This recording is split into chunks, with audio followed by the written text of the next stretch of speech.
नमस्कार, मैं आज आपको फिज़िक्स का पहला चैप्टर मोशन के बारे में पढ़ाने जा रहा हूँ। तो मोशन को हम लोग स्टार्ट करेंगे। 9th क्लास का चैप्टर है मोशन। पहले हम मोशन के बारे में समझेंगे, ठीक है। देखिए, मोशन कुछ होता नहीं है, मोशन एक रिलेटिव टर्म है। मैं आपको एग्जांपल से आपसे कुछ सवाल पूछता हूँ, जैसे आप समझ जाएंगे खुद ही कि मोशन है एक्चुअली क्या। आप अगर ट्रेन में सफ़र किए होंगे तो आपको ये पता होगा कि जब आपकी ट्रेन अगर रुकी रहती है और आप अपने बाजू वाले ट्रेन को चलते हुए देखते हैं, तो आपको ऐसा फील होता है कि आपकी ट्रेन तो चल नहीं पड़ी। ऐसा इसलिए होता है क्योंकि मोशन एक रिलेटिव टर्म है। जब हम लोग आगे जब 11th में जाएंगे तो हम लोग रिलेटिव वेलोसिटी के बारे में पढ़ेंगे, मतलब रिलेटिव मोशन के बारे में पढ़ेंगे, तो वहाँ पे हम लोग बहुत सारी चीज़ें समझेंगे। लेकिन मोशन एक रिलेटिव टर्म है, हम लोग इस तरह से भी कह सकते हैं क्योंकि हम लोग के सामने जो ट्रेन में बैठा हुआ आदमी होगा उसके हिसाब से तो हम रेस्ट पे हैं, लेकिन अगर जो प्लेटफॉर्म पे खड़ा है उसके हिसाब से ट्रेन तो मूव कर रहा है। तो ये तो एक रिलेटिव टर्म है, एब्सोल्यूट नहीं होता मोशन। तो मोशन एक रिलेटिव टर्म है, ठीक है। और मोशन का आप डेफिनेशन लिख सकते हैं, मैं लिख देता हूँ। व्हेन एन ऑब्जेक्ट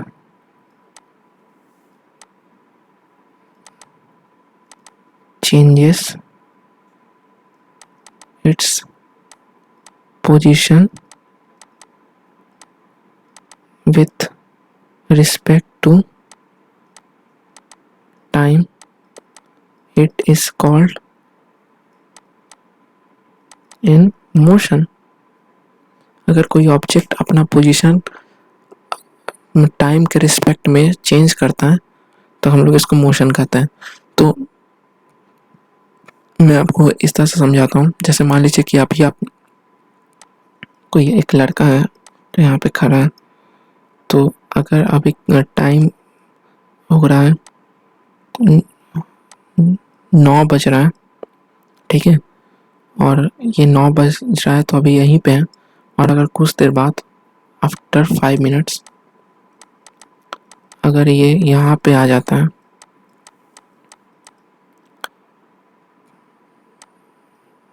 मतलब समझ लीजिएगा 5 मिनट्स, तो हम लोग इसको कहेंगे कि मोशन में। लेकिन अगर मतलब हम लोग जब टाइम के रिस्पेक्ट में ये अगर इसी पोजीशन पर रह जाता है तो रेस्ट में कहलाएगा। Position A, position 2, position 1, position 2। तो अगर ये अपना चेंज करता है पोजीशन, यहाँ से यहाँ तक मूव करता है, तो हम लोग इसको मोशन में कहेंगे। तो आप समझ गए, मोशन एक रिलेटिव टर्म होता है, एब्सोल्यूट नहीं होता है। और फ्रेम ऑफ रेफरेंस जो होता है, जिस फ्रेम में के हिसाब से हम लोग मोशन को स्टडी करते हैं, उसको हम लोग टाइम ले लेते हैं। उस फ्रेम को हम लोग टाइम लेते हैं, तो हम लोग फिर मोशन को स्टडी कर पाते हैं, ठीक है। मोशन के बारे में जानने में हम लोग को बहुत सारी चीज़ों को जानना पड़ेगा। जैसे है एक, हम लोग को जानना होगा कि क्या होता है डिस्टेंस, ठीक है। डिस्टेंस डिस्टेंस आप कह सकते हैं कि कोई भी 2 पॉइंट के बीच में जो पाथ ट्रैवल करके आदमी जाता है उसको डिस्टेंस कहते हैं, या आप पाथ ट्रैवल को भी डिस्टेंस कर सकते हैं। जैसे अगर कोई ए पोजीशन से बी इस पाथ को ट्रैवल करके जा रहा है, ठीक है, और इस पाथ का लेंथ मान लीजिए 50 किलोमीटर है, तो अगर एक्स कोई लड़का है, बॉय, तो इसका जो डिस्टेंस ट्रैवल्ड होगा, जो डिस्टेंस ट्रैवल होगा इस पाथ लेंथ के बराबर ही होगा। यानी डिस्टेंस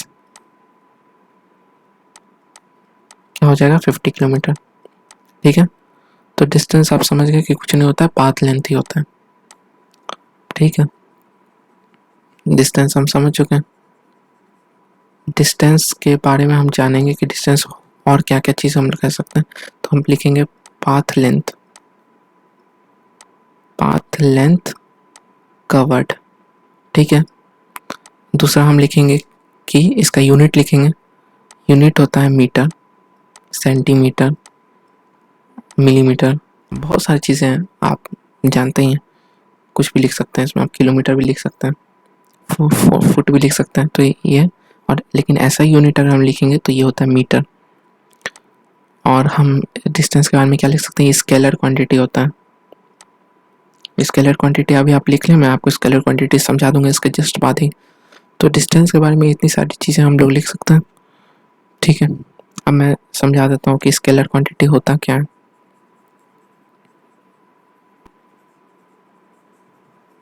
आप पॉज करके लिख लेंगे।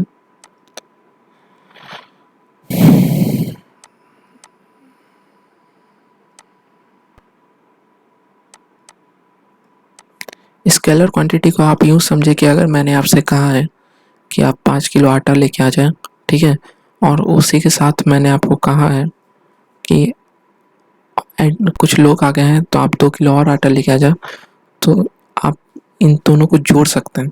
इसमें आपको किसी और चीज़ की ज़रूरत नहीं, आप इसको डायरेक्ट जैसे आप सम करते हैं वैसे आप इसको जोड़ सकते हैं। तो 5 किलो प्लस 2 किलो ये हो जाएगा 7 किलो।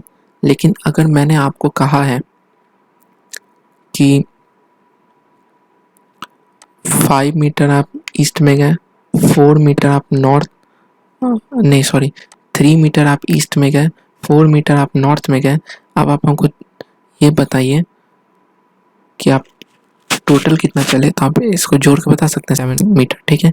लेकिन अगर आप आपसे मैं बोलूँ कि इसमें मुझे इसका डिस्प्लेसमेंट बताइए, तो आप इसको डायरेक्ट नहीं बोल सकते हैं। क्यों? क्योंकि डिस्प्लेसमेंट एक वेक्टर क्वांटिटी होता है। मतलब सीधे शब्दों में अगर मैं कहूँ स्केलर क्वांटिटी के बारे में, तो स्केलर क्वांटिटी कुछ नहीं होता है, आपका सिंपल अलजेब्रिक एडिशन या सब्ट्रैक्शन मल्टीप्लिकेशन डिवीजन होता है। तो simple algebraic addition subtraction multiplication division ही होता है, ठीक है। इसे हम लिख लेते हैं सिंपल अलजेब्रिक ऑपरेशंस में लिख देता हूँ, ठीक है। यानी आप एक टाइप के क्वांटिटी को जोड़ सकते हैं, आप वेट को वेट में जोड़ सकते हैं, मास को मास में जोड़ सकते हैं, आप टाइम को टाइम में जोड़ सकते हैं, ठीक है। तो ये सारी चीज़ें स्केलर क्वांटिटी हो गई। और इसी मतलब एक ही टाइप के चीज़ों को जोड़ना घटाना, ये सब चीज़ों को हम लोग कहते हैं प्रिंसिपल ऑफ होमोजेनिटी, आप 11th में पढ़ेंगे, अभी आपको नहीं ज़रूरत है। तो ये चीज़ें, और स्केलर क्वांटिटी में किसी भी डायरेक्शन का इन्वॉल्वमेंट नहीं होता है। जब आपने 5 किलो और 2 किलो आटा को जोड़ा, तो आपको उसमें डायरेक्शन की कोई ज़रूरत ही नहीं पड़ेगी। 5 किलो आटा नॉर्थ, 2 किलो आटा ईस्ट, इसकी ज़रूरत नहीं पड़ी, इसलिए इसको स्केलर कहते हैं। होप आप समझ गए होंगे। तो इसका एग्जाम्पल्स क्या क्या हो गया, डिस्टेंस, ठीक है, स्पीड, टाइम, ठीक है, ये सारी चीज़ें जो हैं ये स्केलर क्वांटिटीज़ में आती हैं, ठीक है। होप आप समझ गए होंगे।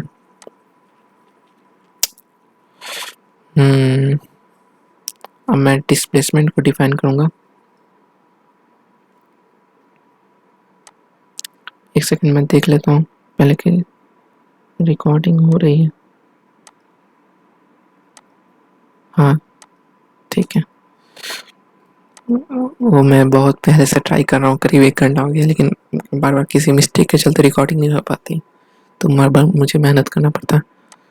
खैर, डिस्प्लेसमेंट डिस्प्लेसमेंट डिफाइन करेंगे हम लोग इस तरह से कि अगर आपको 2 पॉइंट्स पे जाना है, यानी आप 2 पोजीशंस, अपना एक पोजीशन से दूसरे पोजीशन में जा रहे हैं, चेंज कर रहे हैं पोजीशन, तो आप जो शॉर्टेस्ट रास्ता चुन सकते हैं वो आपका डिस्प्लेसमेंट होता है। और कोई भी 2 पॉइंट के बीच का शॉर्टेस्ट रास्ता जो है स्ट्रेट लाइन ही होता है, ठीक है। जैसे मैं आपको बताता हूँ, ए है, बी है, कुछ पॉइंट्स में ले लेता हूँ, सी है, डी है, ठीक है। अगर आपको डी पे जाना है, डी तक जाना है, डी आपकी फाइनल डेस्टिनेशन है, तो आप एक तो इस तरह से जा सकते हैं, ए से बी जाए, फिर सी से डी जाए, और एक डायरेक्ट अगर इस तरह का रास्ता हो तो आप ये भी जा सकते हैं। तो ये जो है ये ही डिस्प्लेसमेंट है आपका, इसी को हम डिस्प्लेसमेंट कहते हैं। और ये सारे जो पाथ आप एक्चुअल में कवर करके अगर इस पाथ को जाते हैं तो ये आपका डिस्टेंस होता है, और अगर आप इस पाथ को कवर कर जाते हैं स्ट्रेट लाइन पाथ को, तो यही आपका डिस्टेंस और यही आपका डिस्प्लेसमेंट होता है। यानी डिस्टेंस तो कुछ होता और कुछ होता नहीं है, बस आप जो पाथ कवर किया वही डिस्टेंस हो गया। लेकिन एडिशनल में अगर वो स्ट्रेट लाइन हुआ तो डिस्प्लेसमेंट भी होता है आपका। तो अगर ये 50 किलोमीटर है, ये 40 किलोमीटर है, ये 30 किलोमीटर है, तो मोस्ट प्रोबेबली ये 20 किलोमीटर होगा। ये मतलब मैं एक एग्जांपल में बता रहा हूँ, ज़रूरी नहीं है कि 20 किलोमीटर कोई मैंने ज्योमेट्री लगा के इसको कैलकुलेट नहीं किया। ठीक है, होप आप समझ गए होंगे।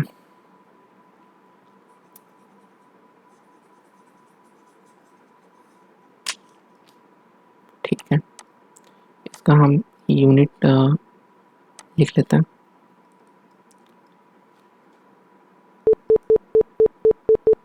क्या हो गया?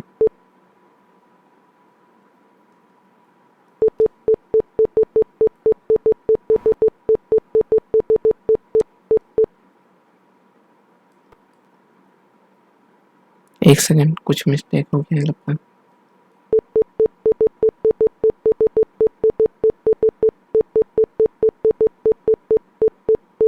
एक सेकेंड।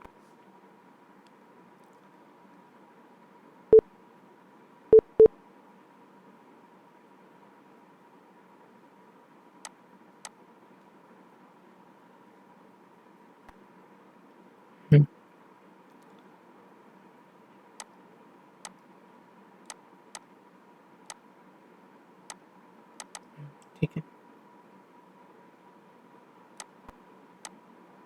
हाँ ठीक है। Sorry sorry sorry for interruption. हाँ, तो हम यूनिट इसका लिख लेते हैं। इसका भी यूनिट नहीं वही होता है, मीटर सेंटीमीटर, आप जो ले लें ऐसा यूनिट, क्योंकि ये है ही कुछ और नहीं, बस इसमें हम लोग डायरेक्शन का कंसर्न रखते हैं। ठीक है, तो ऐसा यूनिट इसका मीटर होगा। डिस्प्लेसमेंट कुछ नहीं होता, shortest distance between any 2 points.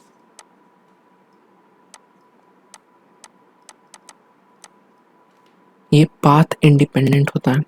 ठीक है, इसको आपके जो पाथ चले उससे कोई मतलब नहीं है, बस एक स्ट्रेट लाइन है। पाथ इंडिपेंडेंट होता है, इसको मतलब होता है सिर्फ आप मतलब इनिशियल पोजीशन से और फाइनल पोजीशन से। इनिशियल पोजीशन वैसे पोजीशन को कहते हैं जो आपके स्टार्टिंग पोजीशन, और फाइनल पोजीशन उसको कहते हैं जहाँ पे आप पहुँच के रुक जाते हैं, आपका जो फाइनल डेस्टिनेशन होता है। ठीक है, ये एक वेक्टर क्वांटिटी है, ये भी लिख लें, वेक्टर क्वांटिटी। वेक्टर क्वांटिटी मैं आपको समझा देता हूँ। वेक्टर क्वांटिटी अभी आप इतना ही समझे कि वेक्टर क्वांटिटी वो होता है जो जिसमें हम लोग को डिस्टेंस का भी कंसर्न रखना पड़ता है। ठीक है, मतलब सॉरी डिस्टेंस बोल रहा हूँ, डायरेक्शन का भी कंसर्न रखना पड़ता है। डायरेक्शन भी इंपॉर्टेंट होता है वेक्टर क्वांटिटी में, उसको आप डायरेक्टली नहीं जोड़ सकते। मैं आपको एक एग्जांपल भी दिखाता हूँ कि डिस्प्लेसमेंट का, इतना आप समझ लें, पहले लिख लें, इसका मैं बताता हूँ।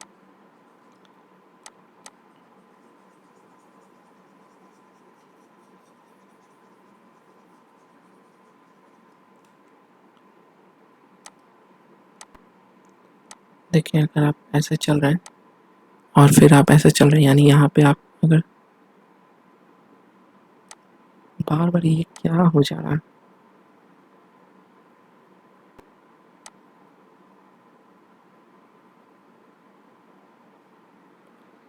Sorry sorry sorry. हाँ, अब मैं मिटाता हूँ इसे।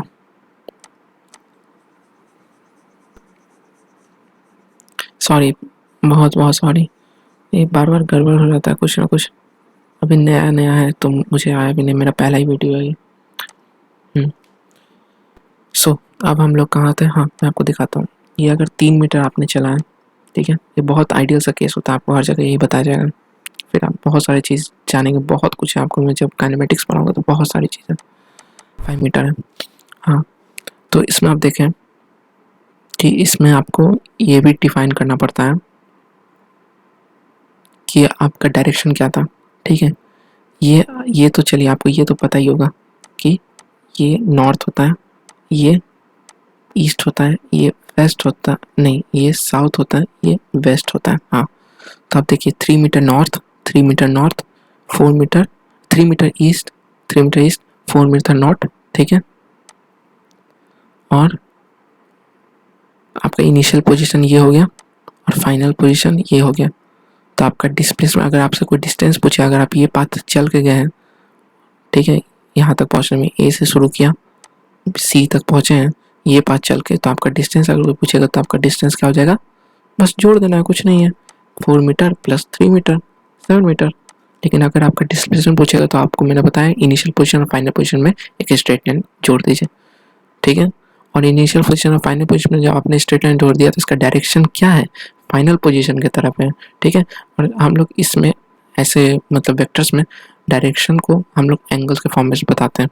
तो आप डायरेक्शन क्या हो जाएगा, 37 डिग्री वाला एंगल है, सॉरी 37 डिग्री वाला नहीं, 53 डिग्री वाला एंगल है, ये 53 डिग्री होगा। हाँ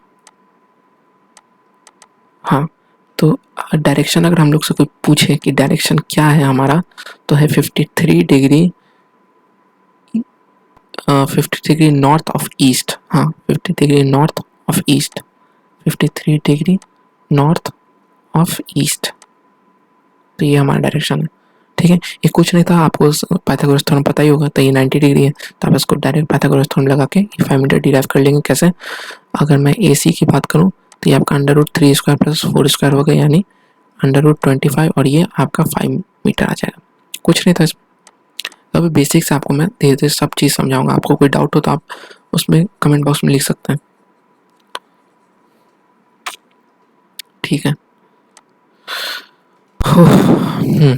चलिए, डिस्प्लेसमेंट समझ गए, अब हम लोग डिस्टेंस समझ चुके हैं। अब हम लोग वेलोसिटी को डिफाइन करेंगे। वेलोसिटी, वेलोसिटी क्या होता है, change in position with respect to time, यही आपका वेलोसिटी होता है, या चेंज इन पोजीशन ही आपका वेलोसिटी होता है, ठीक है। या इसका फॉर्मूला जो होता है वो होता है displacement upon time, displacement upon time. इसका यूनिट मीटर, इसका यूनिट सेकंड, यूनिट क्या हो गया, इसका यूनिट क्या हो गया वेलोसिटी का, ये हो गया मीटर पर सेकंड। हाँ, तो वेलोसिटी को अगर डेफिनेशन आप लिखेंगे तो होता है change in position with respect to time. कैसी क्वांटिटी है, वेक्टर, वेक्टर मैंने आपको बता दिया, जिसमें डायरेक्शन का भी कंसर्न हम लोग को रखना पड़ता है। ऐसे एक और चीज़ होती है कि इसमें vector law of triangle of vector addition अगर फॉलो करता है तभी हम लोग उसको वेक्टर काउंट करते हैं, तो खैर आगे पढ़ना है। वेक्टर क्वांटिटी है, ठीक है, change in position vector quantity, इसका यूनिट क्या हो जाएगा, मीटर पर सेकंड का एक यूनिट है, ऐसा यूनिट है, ठीक है। ऐसी इसका फॉर्मूला तो आपको बता ही दिया, डिस्प्लेसमेंट अपॉन टाइम, तो इसमें ज़्यादा कुछ है नहीं। ठीक है, हम लोग इस पर क्वेश्चन सॉल्व करेंगे।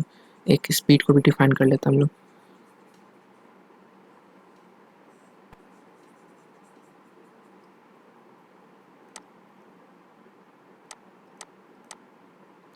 स्पीड भी कुछ नहीं है, ये आपका डिस्टेंस अपॉन टाइम होता है, कितना डिस्टेंस आपने कितने टाइम में कवर किया वो आपका होता है।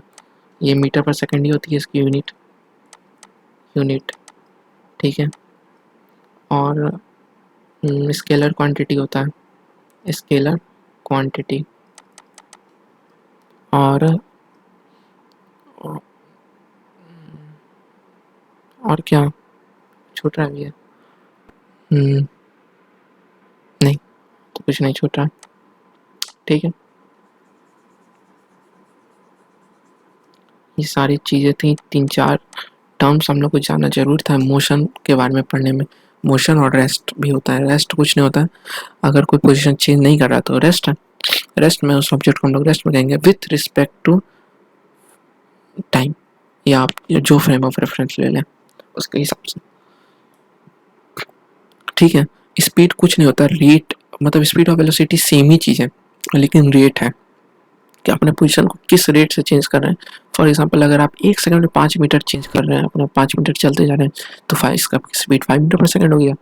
10 मीटर चल रहे हैं तो 10 मीटर पर सेकंड हो गया। बहुत आप फील कर सकते हैं इसको कि 5 मीटर अगर चल रहे हैं तो 5 मीटर पर सेकंड, 10 मीटर चल रहे हैं तो 10 मीटर पर सेकंड आपका रेट है, ठीक है। ठीक है, तो आज पर हम लोग यहीं रखते हैं, फिर आगे करेंगे कल से कंटिन्यू।